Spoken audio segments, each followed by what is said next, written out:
Hey, I'm Dimitrie. I'm the capture and bid manager here at Reflex Aerospace. What is a bid manager?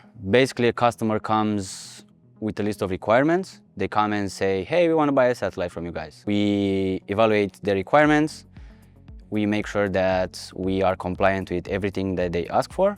Then we put together a proposal, including all the technical requirements and the commercial requirements for their proposal. And then we send it out to the customer, we discuss with them, we have meetings, we decide what's the best solution for them. There are no typical days for me at Reflex. Every day is different.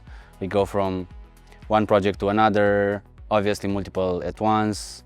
I think one part of my job that's critical but overlooked is the bid process. It's one of the most important parts for people to respect the entire process that we have, all the meetings that we have set in place, all the required documents that we have to put together, the compliance metrics for the customer, making sure that we're not overselling or over-promising anything to the end customer. We can adapt the satellite based on their payload, meaning they don't have to change their payload, they don't have to do anything with their payload in terms of size, mass, power, and so on. We're going to take care of all of that.